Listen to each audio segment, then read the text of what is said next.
Diamond Harbour press কর্নারে প্রয়াত সাংবাদিকদের স্মৃতির উদ্দেশ্যে এবং মুমূর্ষ থ্যালাসেমিয়া রোগীদের জন্য এই রক্তদান শিবিরে উপস্থিত ছিলেন সুন্দরবন জেলা সুপার মিতুন কুমার দে, মথুরাপুর সাংসদ বাপি হালদার, মন্দিরবাজারের বিধায়ক জয়দেব হালদার, কুলপির বিধায়ক যোগরঞ্জন হালদার, ডায়মন্ড হারবার থানার আইসি, ডায়মন্ড হারবার বিধায়ক শামীম আহমেদ, বারুইপুর প্রেস ক্লাবের সাংবাদিকরা, ডায়মন্ড হারবার প্রেস কর্নারের সাংবাদিকরা এবং অন্যান্য ব্যক্তিবর্গ। এই রক্তদান শিবিরে প্রায় 80 জন ব্যক্তি স্বেচ্ছায় রক্তদান করেন। এই নিয়ে তৃতীয় বর্ষে পদার্পণ করল রক্তদান শিবির অনুষ্ঠানটি। সকল সাংবাদিক বন্ধুদেরকে মেমেন্টো উত্তরীয় ব্যাচ দিয়ে সংবর্ধনা দেওয়া হলো। সমস্ত সাংবাদিক বন্ধুরা এই দিনে স্বেচ্ছায় রক্তদান করলেন এবং ডায়মন্ড হারবারের অধিবাসীরা স্বেচ্ছায় রক্তদানে অংশগ্রহণ করলেন।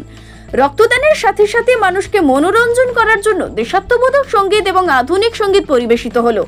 ডায়মন্ড হারবার প্রেস কর্নারের সম্পাদক নকিবউদ্দিন গাজী তার মূল্যবান বক্তব্য পেশ করলেন এবং তিনি জানালেন, এই আমাদের তৃতীয় বর্ষের প্রয়াসে স্বেচ্ছায় রক্তদান শিবিরের দ্বারা ডায়মন্ড হারবার ব্লাড ব্যাংকে রক্তদান করা হলো। সমস্ত সাংবাদিকরা যখন ডায়মন্ড হারবার হাসপাতালে খবর করতে যান তখনই দেখা যায় রক্তের সংকটে মানুষেরা হাহাকারে ছুটে বেড়াচ্ছে।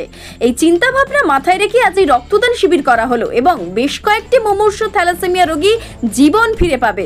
আগামী বছর আবার আমরা এই স্বেচ্ছায় রক্তদান শিবির করে থাকব। সময় সমাজের আমাদের অনেক সময় অনেক কিছুতে তাদের পড়তে হয় সমাজের সামনে, বিশেষ করে সাংবাদিকতার যেমন সমাজের কাজ, আর এই সামাজিক কাজকর্ম সংবাদ মাধ্যমের যারা কর্মী আছে তারা কাজ করে, কেউ পিছনে করে কেউ সামনে করে। আমাদের সেই ডায়মন্ড প্রেস কর্নার প্রতি বছরই এই জিনিসটা করে, রক্তদান শিবির, এবং শারদ উপহার তুলে দেয় যারা পুজোর সময়। এই ধরনের কাজ দীর্ঘদিন ধরে করে আসছে সমস্ত সাংবাদিকরা। ডায়মন্ড হারবার প্রেস কর্নার সেটা এবারে উদ্যোগ নিয়েছে, কারণ ডায়মন্ড হারবার ব্লাড ব্যাংকে রক্তের অনেকটাই সমস্যা। কারণ এই রক্ত সমস্যা মেটানোর জন্য এই রক্তদান শিবিরটা করা হয়েছে। প্রচুর পরিমাণে মুমূর্ষ রোগীর ডায়মন্ড হারবার হাসপাতালে ভর্তি, ব্লাড ব্যাংকের শূন্যতা নেমে যায়।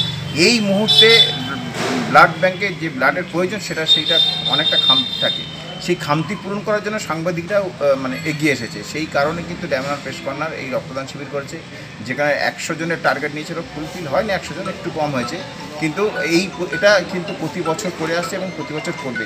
এর মহৎ আলাদা একটা গুণ হলো কি, মানুষ এই রক্ত আমাদের শরীরের ছাড়া অন্য জায়গায় কোথাও হয় না।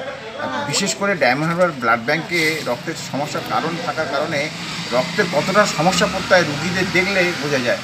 এই খবর করতে গিয়ে এগুলো আমাদের প্রেস কর্নারের দুর্দান্ত উদ্যোগ, ওরা প্রতি বছর এটা করেন এবং এটা আমাদের নৈতিক দায়িত্বের মধ্যে পড়ে। যদি সময় অভাবে যদি আমরা না রক্তদান হয়তো করে না উঠতে পারছি, অন্তত আমরা এটা চেষ্টা করি যে 2-5 মিনিটের জন্য অন্তত এসে যারা রক্তদান করছে এবং যারা আয়োজনটার সঙ্গে আছে তাদের উৎসাহিত করতে। তো কি বার্তা দেবেন? আলাদা করে তো বার্তা তো যেটা দেওয়ার আছে আমরা সবাই মঞ্চ থেকে শেয়ার করেছি।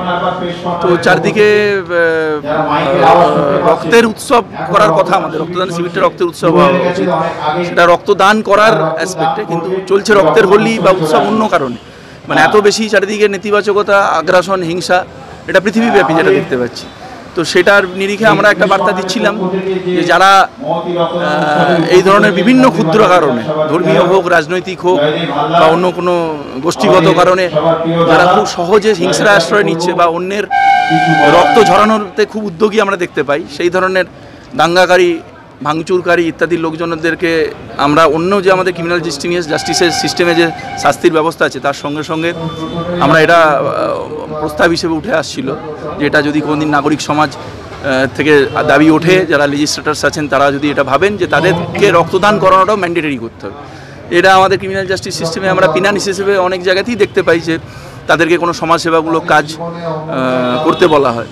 তো তাদের যখন এত একটা রক্তের প্রতি অ্যাফিনিটি, আমি বলবো রক্ত ঝরানোতে এত উৎসাহী, তো তারা রক্তদান করুন এবং সেটা আমার মনে হয় সমাজের ক্রাইসিসটা অনেকটাই মিটিয়ে দেবে, কারণ এদের সংখ্যাটা বেশ বেড়েছে যারা।